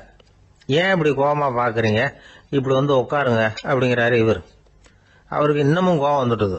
எங்கள் கடவுளை எரிச்சுட்டீங்களே அப்படின்னு சத்தம் போட்டாராம். அப்படியா அப்படின்னு கேட்டுக்கிட்டே அந்த சாம்பலை கிளறினார் இவர். என்ன செய்யறீங்கன்னு கேட்டிருக்காரு அவர். நான் எலும்புகளை தேடுறேன்னாராம். நீங்க ஒரு பைத்தியம், இது ஒரு மர சிற்பம், இதுல எலும்புகள் கிடையாது அப்படின்னாராம். அவருக்கு கோபம் வந்துட்டுது. உடனே வெளியில போங்கன்னு கத்தியிருக்காரு. வெளியில தள்ளி கதவையும் சாத்தி விட்டாராம். மறுநாள் காலையில கதவை திறந்து பார்த்தா அந்த வயசான பெரியவர் ஒரு மைல்கல் மேல சில காட்டு பூக்களை வச்சு புத்தம் சரணம் கச்சாமின்னு சொல்லிக்கிட்டே இருக்கிறார். இவருக்கு சந்தேகமா போட்டுது. கிட்ட போனார். என்ன செஞ்சுக்கிட்டு இருக்கீங்கன்னு கேட்டார். இது என்னுடைய காலை நேர பிரார்த்தனைனாராம். நிஜமாவே நீங்க ஒரு பைத்தியமா தான் இருக்கணும், ஏன்னா அது ஒரு மைல்கல் அப்படின்னாராம். இப்ப அந்த பெரியவர் சொன்னாராம், நீங்க ஒரு மரத்தை புத்தரா நினைக்கும் பொழுது நான் ஏன் ஒரு மைல்கல்ல புத்தரா நினைக்கக்கூடாது? நான் புத்தரை எரிக்கலாம், ஏன்னா அவரை நான் நேசிக்கிறேன். அந்த சிற்பம் மரத்தால் ஆனதுங்கிறது எனக்கு தெரியும். நான் ஒரு மைல்கல்ல தொழலாம், ஏன்னா அது எனது பூக்களை தாங்குது. நான் இந்த மயில் கல்லுக்குள்ள மறைஞ்சிருக்கிற புத்தரை பார்க்கிறேன். யாராவது ஒரு சிற்பி இதை சிலையாக்கினாதான் நீங்க புத்தரை பார்க்க முடியும். அன்னைக்கு ரொம்ப குளிரா இருந்தது. நான் எனக்குள்ள இருக்கிற புத்தரையும் பாதுகாக்கணும். உள்ளே இருக்கிற புத்தரை காப்பாத்துறதுக்காக வெளியில உள்ள புத்தரை எரிக்கலாம். அதுல ஒன்றும் தப்பு இல்லை. அது அவருடைய போதனையிலேயே இருக்கு. உனக்குள் ஜோதியாக இரு அப்படிங்கிறது அவருடைய போதனை. என்னுடைய புத்தர் குளிர்ல நடுங்கிட்டு இருந்தார். அந்த மர சிற்பங்கள் வெயில் மழையில உணர்ச்சி இல்லாம இருந்தது. அதனால அப்படி பண்ணினேன். ஆனா நீங்க என்ன பண்ணீங்க? நான் ஒரு மர புத்தரை எரிச்சதுக்காக உயிருள்ள புத்தரை வெளியில தள்ளி கதவை சாத்தினீங்க அப்படின்னாராம் அந்த பெரியவர். உண்மையான பக்திங்கிறது இதுதான். அதாவது உனக்குள் ஜோதியாக இரு அப்படின்னு புத்தர் சொன்னார் இல்லையா, அது மாதிரி தனக்குள் ஜோதியாக இருக்கிற இந்த காலத்து ஆசாமிகள் நிறைய பேர் உண்டு. எப்பவும் போதையிலேயே இருக்கிறவங்க. ஒரு நாள் நடு ராத்திரி ஒரு மது கடையில ஒரு ஆள் அங்குள்ள சிப்பந்திகள் கிட்ட கேட்டுட்டு இருக்கிறான். மறுபடியும் இந்த கடை எப்போ திறப்பாங்கன்னு கேட்டானா. நாளைக்கு காலையில 8 மணிக்கு திறப்பாங்க அப்படின்னு நானா அங்க இருந்த ஆள். அவன் திருப்பி திருப்பி அதையே கேட்டுக்கிட்டு இருக்கான். இவனுக்கு பதில் சொல்லி சொல்லி அலுத்து போச்சு. அதான் சொல்றேன் ஐயா, நாளைக்கு காலையில வா அப்படின்னாங்களாம். அதுக்கு இவன், நான் வர்றதுக்காக கேட்கலையா, நேத்திக்கு வந்தவன் உள்ளேயே மாட்டிக்கிட்டேன், வெளியில போறதுக்காக கேட்டேன் அப்படின்னு. ஒரு விவசாயி விதைக்கிறதுக்காக வயல்வெளி பக்கம் போறார். விதைகளை அள்ளி வீசினார். அப்ப என்ன ஆச்சுன்னா, சில விதைகள் பாதை ஓரத்துல விழுந்தது. சில விதைகள் முள் செடிகள் மண்டி இருந்த புதருக்கு இடையில விழுந்தது. சில விதைகள் நல்ல நிலத்துல விழுந்தது.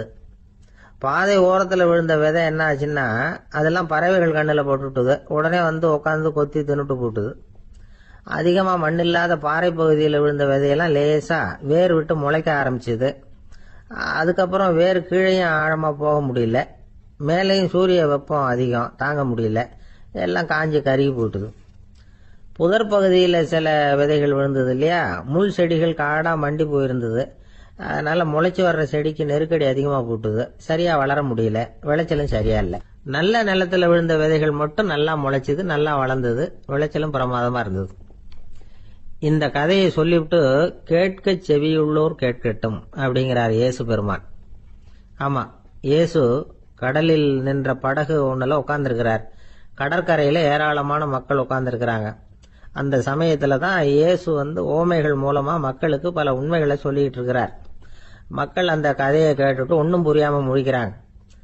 அத கவனித்த இயேசு அந்த ஓமையை விளக்க ஆரம்பிச்சார். இதுல அந்த விதைக்கிறவர் தான் இறைவன். அவருடைய வார்த்தைகளை விதைக்கிறார். அந்த வார்த்தைகளை கேட்கிற மக்கள் அந்த விழுந்த விதைகள் மாதிரி 4 வகையானவர்கள். சில பேர் பாதை ஓரத்தில் விழுந்த விதைகள் மாதிரி. இறைவன் வார்த்தைகளை அவங்க கேட்கறாங்க. ஆனா தீய எண்ணங்கள் செய்கைகள் மூலமா விதைக்கப்பட்ட வார்த்தைகள் அழிஞ்சு போடுது. இறைவன் வார்த்தைகளை கேட்ட உடனே மகிழ்ந்து போய் உடனே சில பேர் அதை ஏத்துக்கிறாங்க. இவங்கெல்லாம் அந்த பாறை பகுதியில் விழுந்த விதைகள் மாதிரி. அதனால இவங்கெல்லாம் வேறு இல்லாதவங்க. கொஞ்ச காலத்துக்கு இறை வார்த்தைகளுக்கு கீழ்ப்படிந்து நடப்பாங்க. அதனால ஏதாவது இடைஞ்சல் ஏற்பட்டா உடனே தடுமாறுவாங்க. தங்கள்கிட்ட இருக்கிற நல்ல பண்புகளை விட்டுட்டு பாவ வழிகளுக்கு போயிடுவாங்க. முள் செடிகளுக்கு இடையில விழுந்த விதைகள் மாதிரி உள்ளவங்க யாருன்னா, இவங்களுக்கு உலக கவலை உண்டு, செல்வத்தின் மீது மயக்கம் உடையவர்கள். உலக ஆசைகள் இவங்களுக்குள்ள பூந்துடுறதுனால அங்க இருக்கிற நல்ல பண்புகள் மறைஞ்சு போயிடுது. அதனால அவங்களும் உபயோகம் இல்லாதவங்களா ஆயிடுறாங்க. நல்ல மனிதர்கள் நல்ல நிலத்துல விழுந்த விதைகளுக்கு ஒப்பானவர்கள்.